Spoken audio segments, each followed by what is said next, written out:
Good morning, everyone. Welcome to Biz and Tax Matters with Mike and Dennis.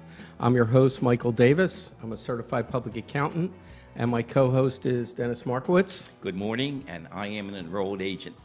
We both operate from Bucks County, Pennsylvania. Today, our special guests are Kate Sample. Thank you, Mike. Kate Sample with the Sunshine Foundation. And Kathleen Smuckler. That's correct. Kathleen Smuckler with ATG Learning Academy, located in Ivyland, Pennsylvania. And Marshall Davis, Esquire. I'm Marshall Davis, and I'm an attorney licensed in Pennsylvania and New Jersey. Our mission is to inform our readers or listeners every other week as to the various aspects of running a business, the tax code, and answer any questions they may have. So please call your questions into our call-in number, 609-460-4673. Also today, we are simulcast live on video through PANJ YouTube page at panjtv.com. We will monitor your comments and provide feedback. If you're interested in any of our past shows, they're now available at our website, www.bizandtaxmatters.com.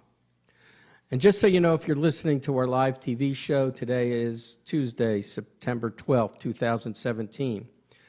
We also have an email address, which is bizandtaxmatters@mjdaviscpa.com.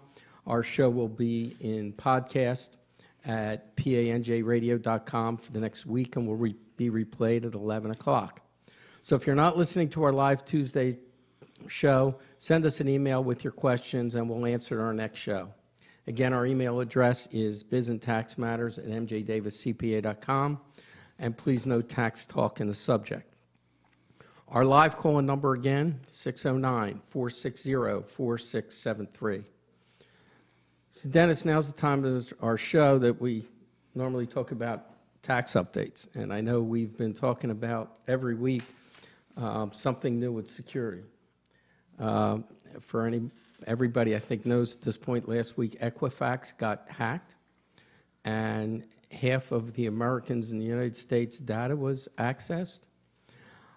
So to check to see if you're on the hacking list, go to Equifax Security 2017, nospaces.com, and click on Potential Impact at the bottom of the page, and provide the requested information. They do ask for the last 6 digits of your Social Security number and your name, and they'll tell you if on your list of possible issues. They'll then tell you when you can go over and sign up for their free credit monitoring service. But my understanding is their free credit monitoring service, if you sign up for that, you agree not to sue them for anything that may happen to your credit because of their hacking. So I know a lot of attorneys, and Marshall, you can correct me on this if I'm wrong, a lot of attorneys are recommending that people just don't use the free credit monitoring service. They pay for another credit monitoring service. Is that correct, Marshall? Correct. It's definitely a risk to agree to that and waive your right to sue because you don't know what the damages could be. Okay, thank you. Yeah, of course, you have to read between the lines, and if you read the articles that came through, it's unusual that the big shareholders and the officers of Equifax who knew about this breach starting in May through July sold millions of dollars worth of shares before they made the announcement. So now they're being investigated for inside trade information. No surprise, I guess. Dennis, next update? Yes. HERS provides penalty relief for partnerships that filed late returns in 2017. The Surface Transportation and Veterans Healthcare Choice Improvement Act, and that's a mouthful, changed the date by which a partnership must file its annual returns. For calendar year partnerships, the due date of the filing of the annual return or request for an extension changed from April 15th, actually April 18th in 2017 because of holidays, to March 15th. Many partnerships filed their returns on their extension request for the year 2016 by the April deadline. If not for the Surface Transportation Act, these returns and requests for extensions of time would have been on time.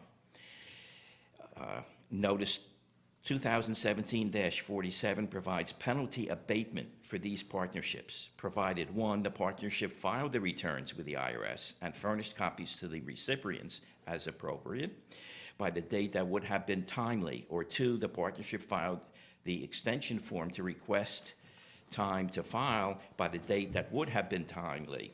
Taxpayers who qualify for this relief are not subject to the one-time abatement, or the first-time abatement act. And additional details are available on the notice 2017-47 for calendar year partnerships. The due date for filing the return after receiving an extension is September 15th, which is 3 days from now. Okay. And if I remember, they had to file everything within the prior year's time limit. Oh, They yeah. had to file all the extensions had to be filed by April 15th of this, or 18th of this year. Keep in mind, all of these updates that we provide for you, there's a lot more detail behind it, because we could spend all day on any one of these topics to tell you what Correct. the circumstances are and the ramifications are, because it's certainly not simple. Thank you, Dennis. Next update, the mortgage broker didn't qualify as a real estate professional. For those that don't know, if you're qualified as a real estate professional, you can deduct losses on rentals to a greater extent than you can if you're a non-real estate professional. And there's limitation on those losses if you are not a real estate professional. So this mortgage broker tried to make a determination that he was a real estate professional. The IRS made the determination that he wasn't working with real property, he was working with financial paper and between buyers and financial institutions, and that he was brokering loans, and therefore the activity did not qualify for him being a real estate professional and operating with real property as his trade or business. And then he had 3 rental properties, which the time on those would qualify, but they said that the time records that he kept, and you have to keep time records ongoing, the time records that he kept were put together subsequent to, many years subsequent to after the actual work was done, and they were not reliable. So they disallowed his deductions that he was taking for losses as a real estate professional. And that would be Tax Court Memo 2017-66. What people don't realize is 750 hours is a long time. The 40-hour work week would be 2,050 hours. A 35-hour work week would be much less. So you'd have to be working 1/3 of your time on these ventures, and you must identify it that you are working, and not because it's just related in another transaction that you have. So if the IRS wants you to prove it, you better have documentation. It's with anything. You have to have documentation on everything you do, and a lot of these things that are turned down are because of poor documentation. So. Senator's appeal challenging the FATCA and the FBAR is dismissed. The Sixth Circuit Court of Appeals has affirmed a district court ruling in dismissing for the lack of standing a case brought by Senator Rand Paul and others challenging various aspects of the Foreign Account Tax Compilation Act, which is the FATCA, and the Foreign Bank Account Reports, which is the FBAR. With regard to FATCA, no plaintiff had alleged any actual enforcement of the FATCA, such as a demand for compliance with the reporting requirements or the imposition of a penalty for noncompliance. Also, the test for standing to bring a pre-enforcement challenge was not met because no plaintiff could claim that there was a credible threat of prosecution or the imposition of penalties for failure to comply. With regard to the FBAR, no plaintiff had alleged both the intent to violate the requirements and a credible threat of imposed penalties. In addition, there was no actual injuries from the FBAR. Senator Paul's challenge to the constitutionality of the FATCA intergovernmental agencies because he was denied the opportunity to vote against the FATCA, and it was also dismissed. Yeah, they just, I don't think they pretty much dismissed it without giving it a decision. You're right. So, for Hurricane Harvey victims, and I'm sure this is going to be the same for Irma, the IRS announced that any 401k distributions that you take from an employer-sponsored plan can be taken to victims and members of their family, which will avoid the 10% penalty. They'll be also allowed to make loans and hardship distributions before they're formally amended. Normally, in order to allow for anything like this, the plan has to be amended in advance. The IRS has said that the requirement for amendments must be no later than the end of the first plan year beginning after December 31st, 17, and the withdrawals cannot be made after January 31st, 2018. And this is similar to prior flood victims and victims of Hurricane Matthew. Keep in mind, 401ks are not the same thing as IRAs. And Correct. This notice just refers to 401ks, so don't think because you have an IRA, you can take the distribution, which you would have to pay tax in any event, but can avoid the 10% penalty. Correct. There's also tax relief for victims of Hurricane Harvey. The IRS has provided tax relief for the victims of Hurricane Harvey residing in several Texas counties. The tax relief postpones various filing and payment deadlines that occur starting on August 23rd, 2017. Affected individuals and businesses now have until January 31st of 2018 to file returns and pay any taxes that are originally due during the relief period. This includes quarterly estimated tax payments, extended 2016 income tax returns, and quarterly payroll and excise tax returns. The IRS noted that the tax payments related to the 2016 individual tax returns were originally due April 18th and therefore not eligible for this relief. The relief is automatically available to any taxpayer with an IRS address of record located in the same disaster area. Therefore, the taxpayer does not need to contact the IRS or to get relief. And this is the news relief, IR 2017-135. I do have a side remark on this. If the taxpayer's records... You have a side remark on everything. Oh, thank you. If the taxpayer has his records with the tax preparer who is located in any of these areas, the news release doesn't make any reference that they would not be subject to penalty and would have the extension. From what I've read, that the IRS will now allow that to be the case. But you have to be careful when you read these things. Don't assume anything that's in it. Never assume anything that IRS says. And as a matter of fact, as we reported previously, they said that anything, and I'm going to remind everybody of this, I think we talked about this 2 shows ago, where they reminded everybody that anything on their frequently asked questions list you can't rely on unless it's actually something that ends up in a publication. Yeah, be careful and cautious. You said a publication. Yep, they It has to said be an official publication, not a news magazine, not a newspaper. it's an IRS publication. Yes. And they're called publications. And if you go to the IRS website, click on publications, they're all going to be there. You know, it sounds like a woman to me. They keep changing their minds. You never know which way to go. Well, I'm not going there.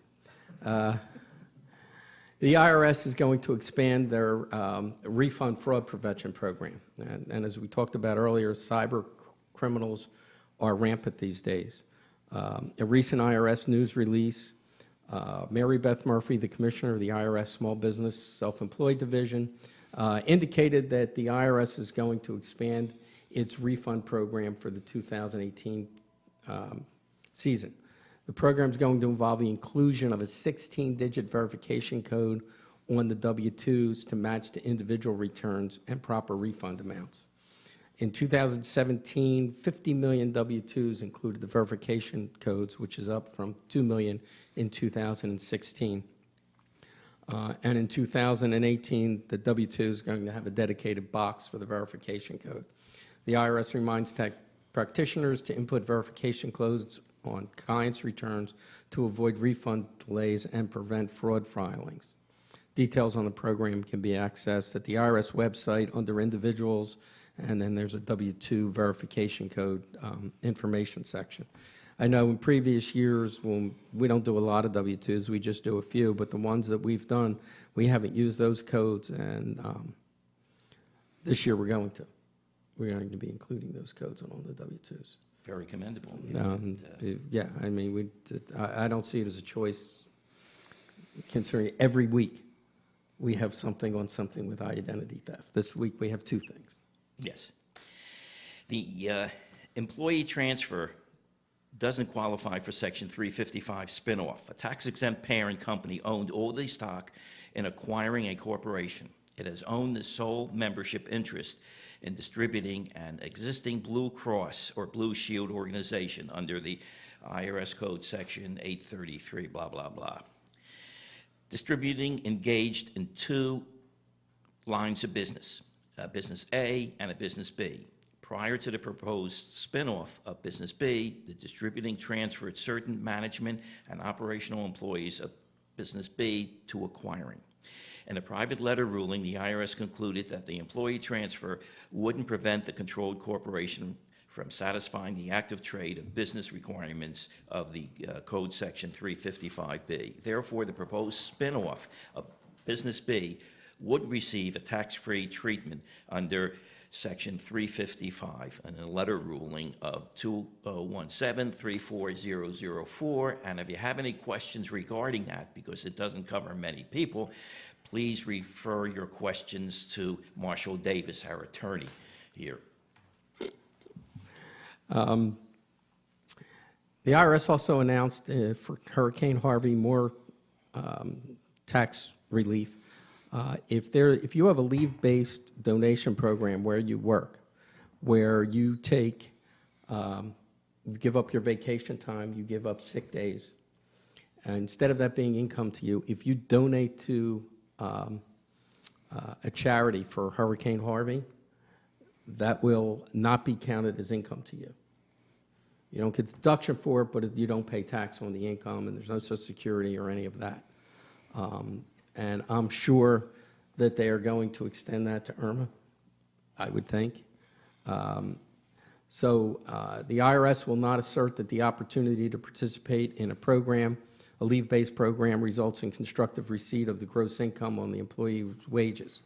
Leave sharing donations don't need to be included in Box 1, 3, or 5, and that is Box 1 is gross income, 3 and 5 are Social Security and Medicare wages. Taxable wages. Yep, taxable wages. So it won't have to be in there. But the employers will be able to deduct the payments as ordinary and necessary business expenses. So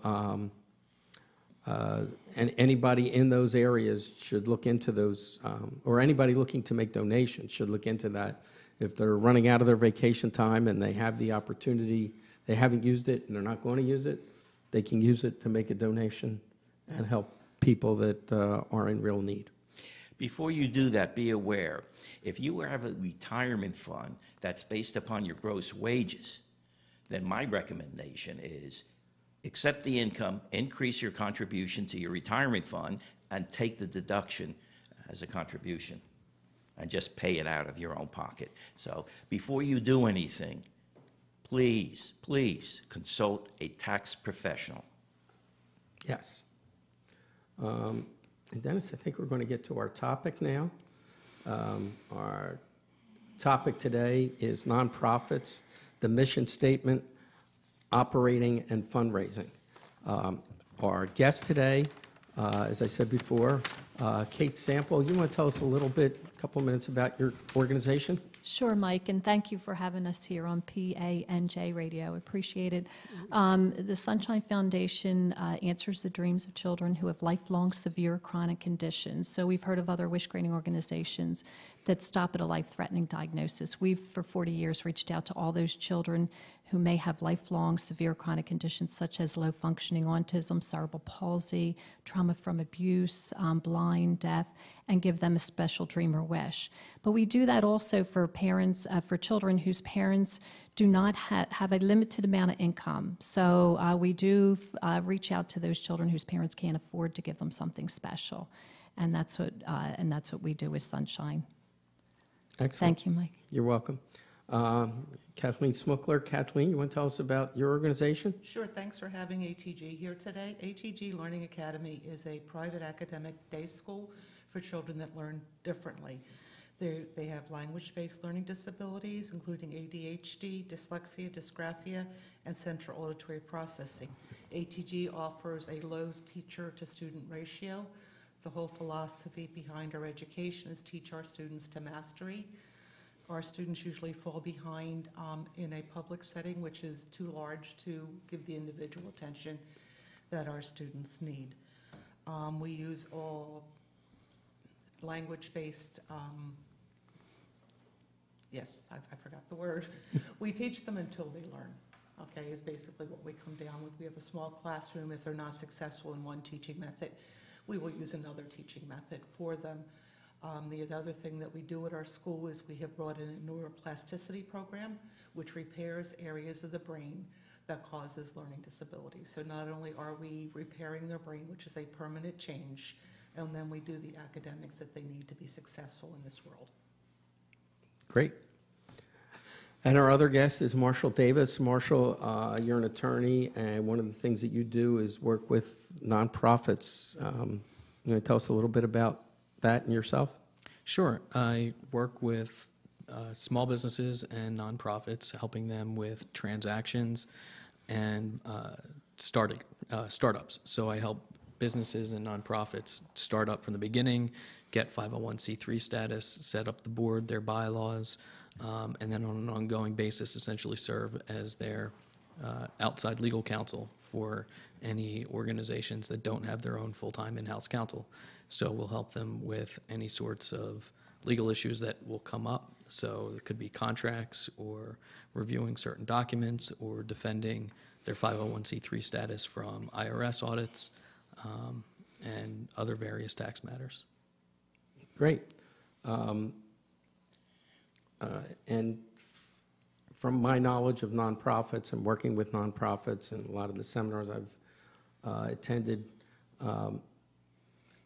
my understanding is everything has to be worked around the mission statement. Somewhat. So not necessarily the mission statement, but with your articles of incorporation, there's usually a purpose section, and that the IRS has certain requirements for any tax-exempt entity of what that will include, but that also includes what people would typically call their mission statement. So often that will be describing what the organization does, but often general enough so you don't have to amend your articles of incorporation if you're going to slightly change things or expand what you're doing. And then it's a best practice for that language to be copied directly into the corporate bylaws, so everything matches and there's nothing conflicting.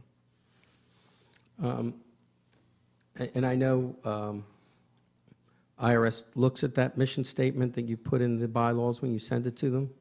Yes, when you apply for your 501c3 status, the IRS will look at your articles of incorporation, your bylaws, and a whole lot of other things. Yeah, I know last week, and I don't know if you've had a chance to see Private Letter Ruling 2017-31015, where and we talked about it a little last week, where a software user group was being organized by a software company for users of their software, teaching them how to use their software and how to use it, and instead of any of the other competitors. And the IRS determined the taxpayer didn't meet the definition of tax-exempt business league because the IRS said their activities are not directed to the improvement of the business condition of one or more lines of business, as distinguished from the performance of particular services, and it was really more geared towards increasing their profitability. I think that involved a 501c6, and in that case, I think Correct. that that's probably a good ruling, because you can't be a private business and just form a nonprofit to give you a competitive advantage over for-profit entities. Because if you think about a nonprofit tax-exempt entity, you're basically being subsidized by every taxpayer in the United States. So it's for certain purposes, whether you agree with the purposes or not, they're the purposes that Congress put into the law and were signed into law many decades ago. And you can't do things that are for profit and try to disguise them as a nonprofit. What happens if, when you're operating, they move out of their mission statement, they do something else? Well, that depends. If the mission statement was broad enough, which they often should be, then it's not an issue. If it's going to be something that conflicts with the mission statement, then you need to go through certain procedures. You might need to amend your articles of incorporation if it would conflict with those. You might need to amend your bylaws. That would also include notifying the IRS of any changes, which people often don't want to go through. And all of this would require board approval and discussing why you're going to make the changes. And every situation's different. Just as you guys said earlier, you should always consult with your tax professional. With these issues, you should always consult with your attorney, because there could be certain restrictions or limitations on a specific nonprofit that we can't cover today, because there's a whole lot of different specific situations. But the main thing would be making sure that you're going to be in compliance with what the Articles of Incorporation say, with what the bylaws say. Those are the big things. A lot of organizations will have the bylaws and the Articles of Incorporation that say what they have to say and give you flexibility to change in the future. And then you'll have something like a rules addendum or some sort of guidelines. And the guidelines can be what you can change easily without having to go through the same procedures, because they're dealing with less critical issues that aren't necessarily related to your tax-exempt status.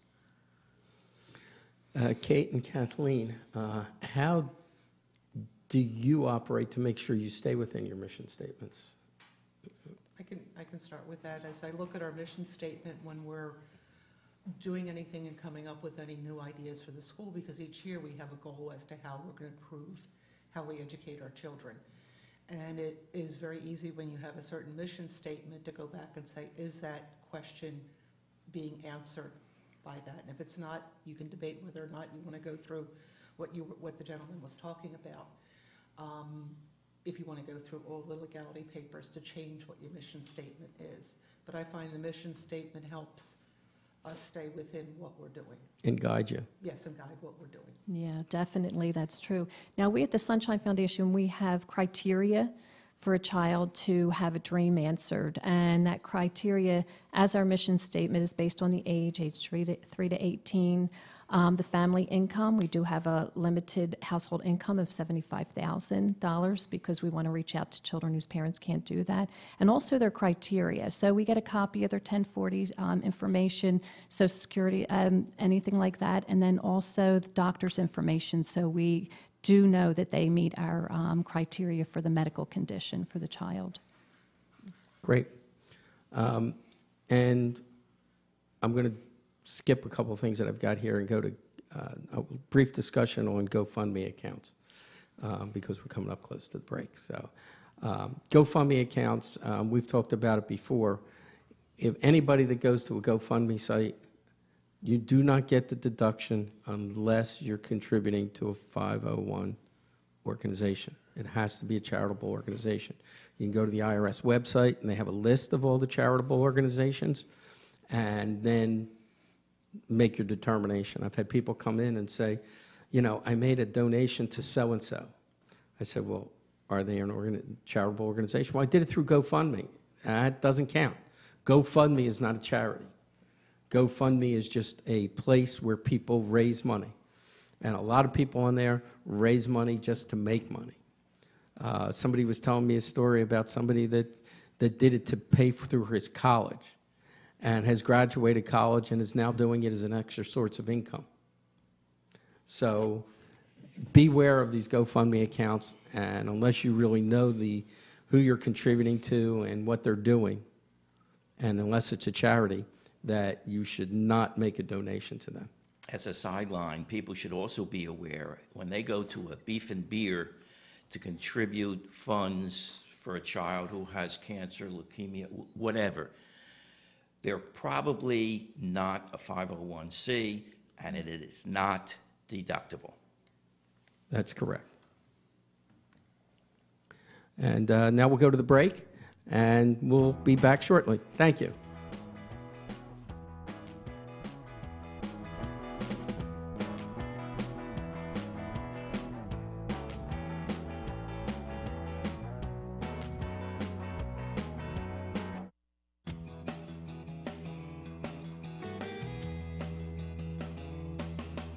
Would you like to host your own show on PANJ Radio? For a limited time, we are offering potential hosts up to 3 minutes of revenue sharing on advertising that they solicit on their own show. That's immediately covering their monthly fee and has the upside potential to make you $200 a week as your audience grows. Your show can be about entertainment, sports, religion, politics, you name it. PANJ Radio broadcasts live out of Green Birdie Studios in Lambertville, New Jersey. We can record your show ahead of time or do it live. And we can take live phone calls too. We can also travel to your place of business and record or go live with your radio show there. For more information, please contact Rob at panjradio.com or call 609-460-4550. We look forward to hearing from you on the air.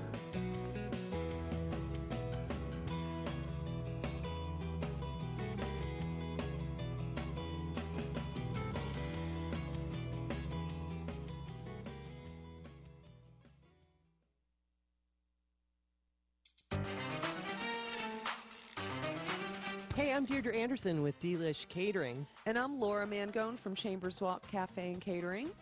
and we'd like you to join us on Food for Thought, where what do we talk about, Laura? We talk about restaurants, we talk about Pet recipes, peeves, pet food. peeves, bitchy hostesses, All sorts of food-related items. all sorts of Tune food in. stuff, and sometimes not so much food stuff. We go off on segues, but we have a lot of fun, don't we? Absolutely.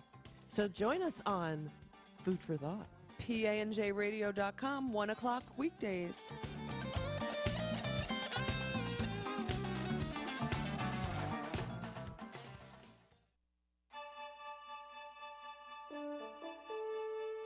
PANJ Radio serves Mercer, Bucks, and Hunterdon counties and the world, and we want to serve your business on our airways. Commercial rates start at just $50 for a 30-second spot on your favorite PANJ show. We run your ad not just once, but up to 7 times in a 1-week period. That's a lot of bang for your buck online. We will track the number of listeners your commercial gets, so you can measure how many new customers you get from airing it with us. For more information, please contact Rob at panjradio.com or call 609-460-4550. We can't wait to bring your company new local business on PANJ Radio.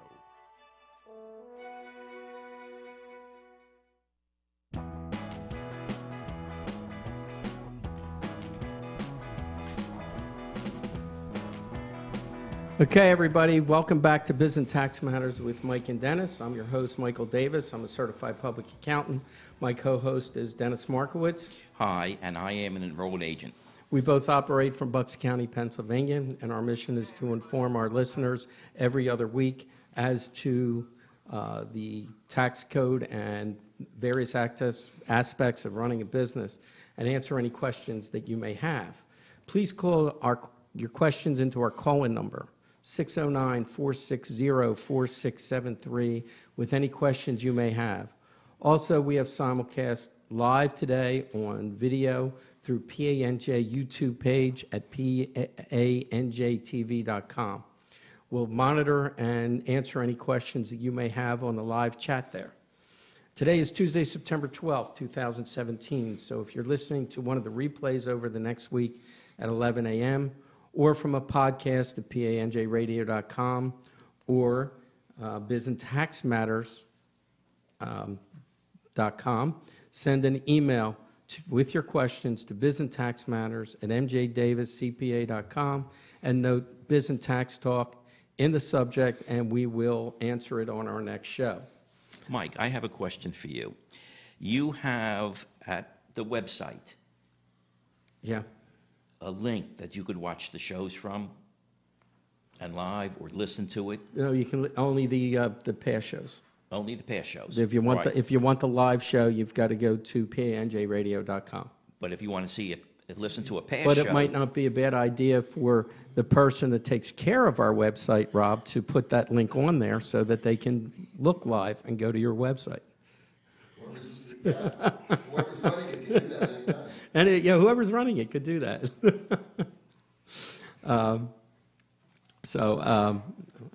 Good idea, Dennis. And anyway, again, our call-in number is 609-460-4673. And I'm going to throw something out there that I haven't done before. I don't know if this is going to work.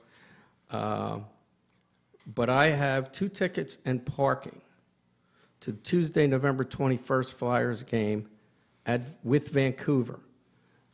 Okay, the seat costs are about $128. The face value on the seats, these are season tickets, the face value on the seats are $165 each, plus parking.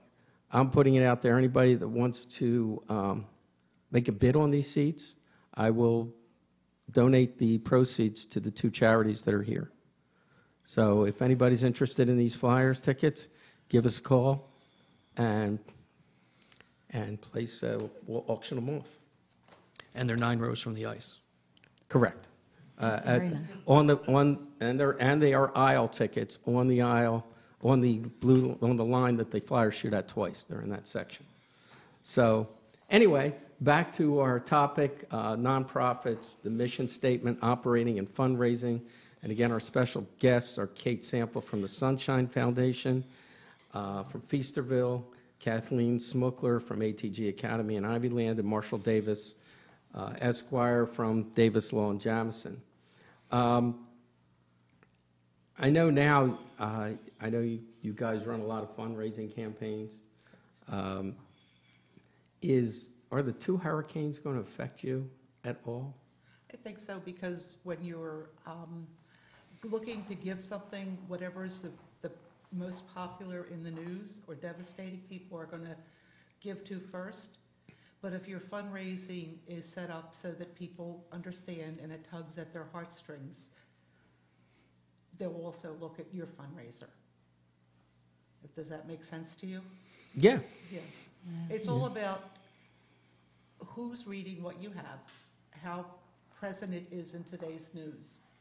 So if you are doing a fundraiser when there is a catastrophe, disaster like the hurricanes, make sure that you ramp up what you're doing so people know that you're still alive out there and needing funding to do your cause. Yeah, it's natural for people to want to be out there, and it's important that they do, help the hurricane victims. And I think being a nonprofit, you're kind of used to when that type of thing happens. Yes, you might have a little decline in donations, but you know what? It's still going to a good cause. And things change, after everything settles. But definitely, now the Sunshine Foundation, we're in combined federal campaign. So from our Feasterville office, we give dreams to children all over the country, and we are in the government campaign for federal employees as well as state campaigns. So that will, we definitely see a decline because, of course, the federal government and those who are employed want to help the hurricane victims, and they will be on the CFC website encouraged to, participate. But it's all good. It's all good. Well, it's the one thing at ATG that we do. We use what's happening in the news, the hurricane, as a teaching tool. So our students are aware of it, and they are gathering things to ship to Texas right now. And they're learning about what causes a hurricane, what the words are in that's used with a hurricane, and everything that goes on behind it. So even though it's a disaster, it's a good teaching tool for us, making our students civic minding by how they can help someone less fortunate. Great. Kate, I know you have a location down in Orlando. Yes, our Dream Village, built in the late 80s. It's where the children and families stay who want to visit the Central Florida attractions. And of course, because of our income limit, 9 out of 10 children, that is their dream. And for most of them, it's a once-in-a-lifetime opportunity to get something that all of us take for granted. So they'll stay at our Dream Village, handicapped accessible heated swimming pool, and cottages, little fairy tale cottages. It's a 7.5 acres developed fantasy resort for the children. But yes, indeed, it does. It has been impacted. Fortunately, not as bad as we had thought, but we will have volunteers out. We did reschedule families to come back at a later date and that type of thing. But it could be worse. You know, we've got to look at the positive. So theoretically, you're a victim also of the storm. Yeah, our organization definitely will need money to fix and repair whatever, whatever's necessary to get it back up and running. Yeah, because I know your fundraising is competing, like there's a new commercial out with the 5 living presidents to raise money for the storm victims. That's got to be tough to compete with. I think nowadays there's just so many large, big corporate nonprofits that you're constantly, if you're, we're national, but we're just 2 staffed offices, very grassroots, and just like Kathleen's school, it's really tough to compete sometimes when in that nonprofit marketplace. But you just got to keep on trudging along. That's where you have to have someone that is really good with social media, because that's what everybody's looking at today. And if you don't have someone in-house that's helping you with your social media, it's worth it for you to find somebody that can help you bring your mission statement and what you're doing along. And social media is very important for all businesses. In fact, our next show is getting your marketing ready for holiday season with Jen Gardella, who does social media out of Doylestown, and our next show is on that. There's also someone now that we met Friday that is doing social media.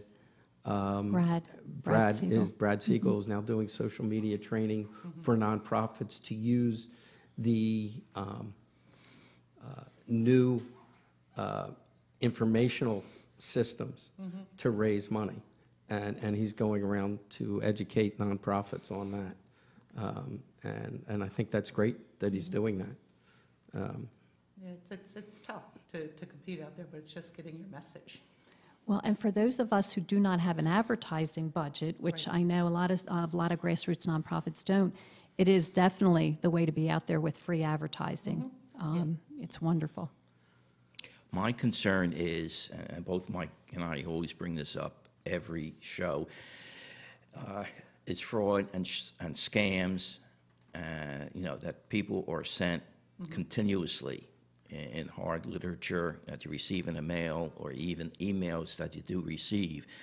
So I caution people, please continue to contribute, but make sure you're contributing to a legitimate organization, and you have to be cautious. There is for nonprofits also, you didn't mention an organization called GuideStar.com that you can register your nonprofit with. So if you don't want to go to the IRS page, you can go there. Yeah, you actually should check any nonprofit, even like you're saying, a beef and beer. Anything that you see, the nonprofit should be listed at GuideStar.org. GuideStar.org actually pulls that information from the IRS. And if they're not, I would question, because you can even be a very small nonprofit and be listed. It's kind of legitimizes that they are a nonprofit operating. Kind of like the clearinghouse. Yes, it's good to know. And I always say go to the headquarters, because that's where all the big money is spent, and make sure it's spent on their mission and not on just fundraising for their franchises. I've had experience where someone donated to a foundation, a charitable foundation, that is widely known nationally, but the actual name was a slight variation that you would never have recognized, which was not a legitimate organization. Once again, you have to be extremely cautious today. Yeah, I agree with you on that. Yeah, there's all kinds of scams out there. Just be cautious. Yeah, yeah, and if you're going to make a donation to a charity, especially one that you think may be a new charity that you haven't heard of, but whatever they're saying appeals to you, check out to make sure that they are listed and they are an actual charity. And whenever there's a disaster, a lot of fake charities come up. I've already heard of a number of fake charities for the hurricanes. So be very, very careful if you're donating to any of these hurricane relief charities to make sure that they're That's a good legitimate. point, The yes. hurricane charities, I'm sorry, I just jumped in. How can we check their legitimacy, like right now, because they're so new? Well, check them on GuideStar. So Okay. if they are so new, Okay. then they're not really a charity. Okay. If they're not on GuideStar, if they don't have 501c3 status, if there's a lag time between 501c3 getting approved and them showing up on GuideStar, it's possible. You can check them on the IRS website Okay. in their list of exempt organizations. But you need to be really careful that they're actually legitimate because sadly, whenever there's these natural disasters, it seems that more fake charities pop up than Right. actual charities. And I would think that the more legitimate ones are going to be disaster relief organizations that are already established that are going to need funds directed towards these particular disasters, not necessarily just a brand new charity that popped up that might not have any experience even doing this if they are legitimate. Currently, there are some sports athletes that have started fundraising. And obviously, they haven't had the time to do everything legitimately and file on such short notice. What do you say to those organizations?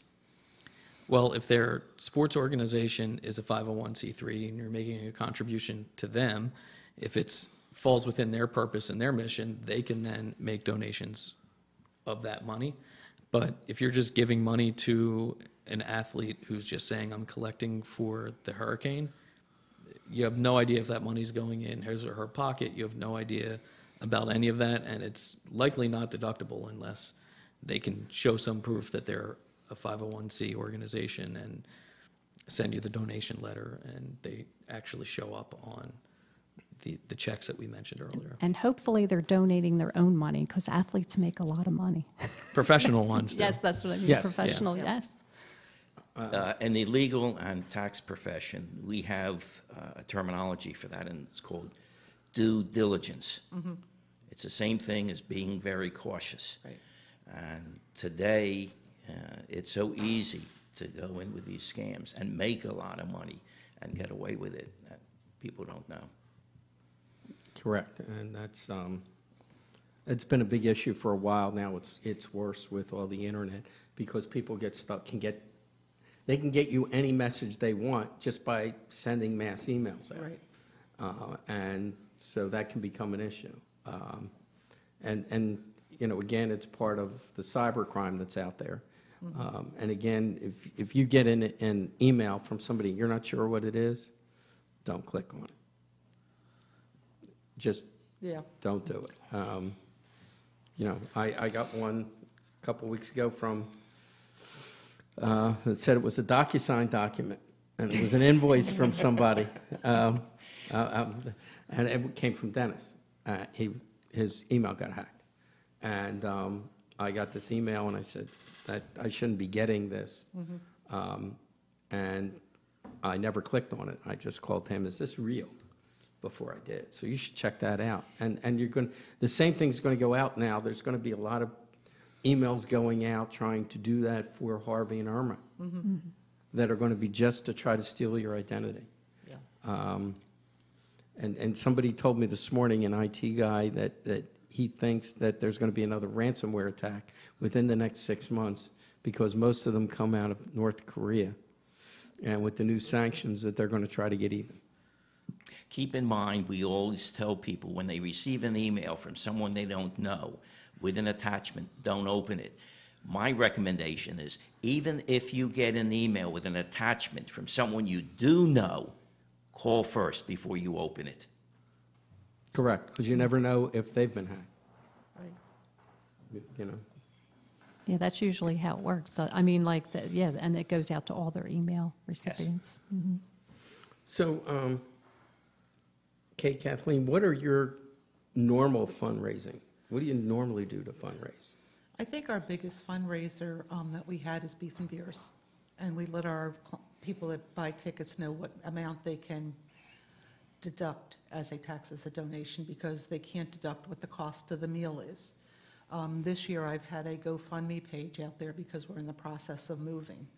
And it's been kind of slow, but it's what it's going to go. And then I have what we call socials, where we get together in various eateries throughout the Bucks County area, and they give you a percentage of the evening sales. And it helps us not operate, but to do nice things for the students within the schools.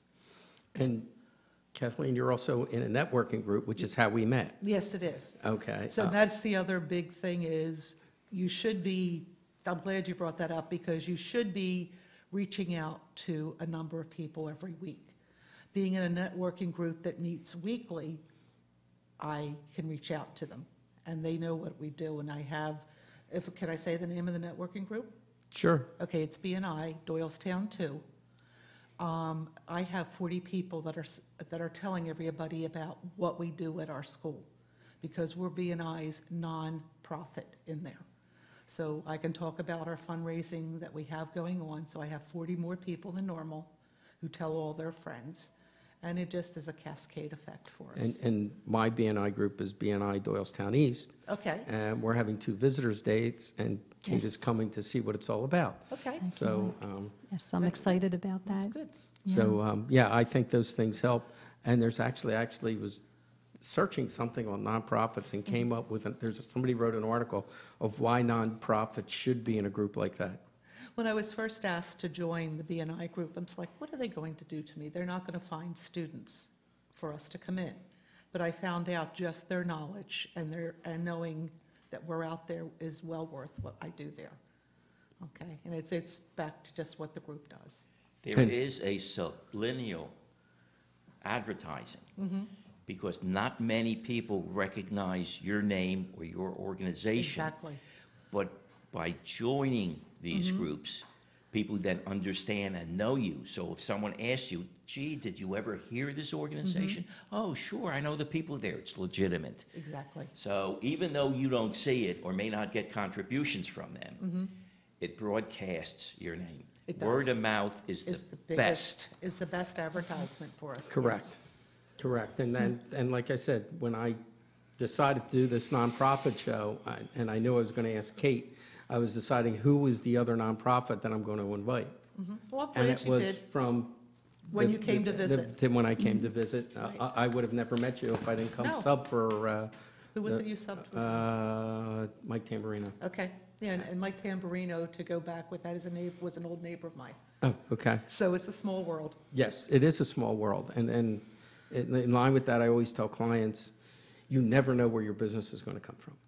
Well, that's where Kate and I, You never Have know met where with your each other. donations are going to come and from. we can talk with each other about what we both do. We both work with children, okay? We both are looking to improve children's lives, okay? So we can sit and discuss things that would help children, which is what the purpose of both of our nonprofits are, to give them a better life. Yeah, you have to be out there Yeah. wherever you can. It's the I old agree. sales motto, out of sight, out of mind. So the more people see you, hear about you, the more they understand. And that's where that social media even comes into play, with you being out talking to people. And then, people go to your website. They might like your Facebook page, and you see the stories and, testimonials. There's so many ways to always be out there. It's never ending, and it's wonderful if you like what you do. It's Yeah, fantastic. well, if you're passionate about it, it's not, Yeah. it's not a job, it is a pleasure to do and to get up every day and do what you're doing. I know Kate for a while, and I can Okay. tell that she I know. really enjoys what she does. Well, I It's talk to the obvious. children, the families, and, Kathleen, like with your school, you hear the good stories and the stories that are results. just wonderful that come Yeah. through, that you're making a difference in somebody's life. Because it's not that one person, it's that child, that family, their relatives, their friends, everybody that's out there for it.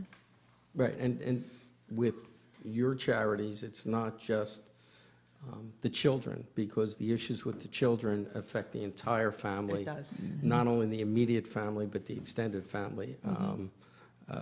We've seen that where in the past, Marshall has done a stem cell donation for a little boy, and we got to meet the family and the whole extended family, and it does affect everybody, does. not just the people living in that house. No, it does, it's everybody. Oh, yeah, I've had parents say that, the siblings all kind of have to go by the schedule of the child with special needs, and that when they have the dream answered, if they go to Disney or something else, they take a trip, they actually get to do something, the siblings get to do something that is because of their brother or sister with special needs, that gives them a special treat and something with the family. Because that's the enjoyable. families can't afford it any other way because of the issues with the one child with the special need. Right. Yes. Yeah. I do want to remind everybody, the phone number is 609-460-4673. Also, these two Flyers tickets are still up for auction if anybody's interested. So please call. Marshall, I have another question for you, kind of throwing somebody under the bus here, but I got an email from a nonprofit where in the signature it listed a byline for the nonprofit, but it didn't. It listed the name of the individual, but it didn't list the name of the nonprofit. Is that a legal issue for that individual? Yeah, whenever I have clients, I'm always very careful to advise them that the way you sign anything, especially a legal document, but even if it's your email signature, you want to make sure that that's clear, that anything that you're doing is on behalf of the organization, whether it's a nonprofit or it's a for-profit LLC or corporation, because the whole point of, one of the main points of having that structure is to protect you from personal liability. And if you're not signing things the right way, it's called piercing the corporate veil. It's one of the ways that people can then attach personal liability to you, and it's something that you really want to avoid. Yeah, in this particular situation, somebody used the byline to try to find the nonprofit and the name of the nonprofit, and obviously it didn't come up on GuideStar. And so, but I knew when I saw that there was also a legal issue. So you should use the company, the nonprofit name when you're signing in addition. And not just the legal issue, but it's also the branding. You want to be consistent with your logo, with your name, so people do know that you're legitimate, and also so they recognize your logo. So if you think of any of the major brands that everybody knows, they're not going by different names at different times for the same product. And also make it a link so that they see your name, they can go right to your organization and see It's what you're another way doing. of the social media to work for you. Yep. Yes. Yes. So I wanted to get that out there because we're getting close to the end of our time. Kate, you have some functions coming up? Oh, yes, we always have things coming up. This Wednesday down in Williamstown, New Jersey, if you're down in that area, this Sunday, we have a bike ride that is down at the library. It's 32 miles and I think a little longer, 50 miles for avid bikers. And it is helping us to raise funds. Our all-volunteer chapter, a lot of our fundraising is done by volunteer chapters that we have. And the Williamstown chapter is raising funds for a little guy with autism to give him his dream. Our Mercer County chapter, not far from here in New Jersey, is always having different events. But you can go to our website at sunshinefoundation.org. Please. Kathleen, we have 1 minute left. Do you have anything coming up? We have our, the GoFundMe page out there, for costs of moving with our building, and all of our raising events are listed on our webpage at atglearningacademy.com. Excellent. Well, I want to thank both of you for coming. Thank you, Marshall. You're welcome. I want to remind everybody our show in 2 weeks is going to be on Get Your Marketing Ready for the Holiday Season. Special guest with Jen Gardella from Your Social Media in Doylestown, Pennsylvania. Thank you, everybody. Thank you. Thank you.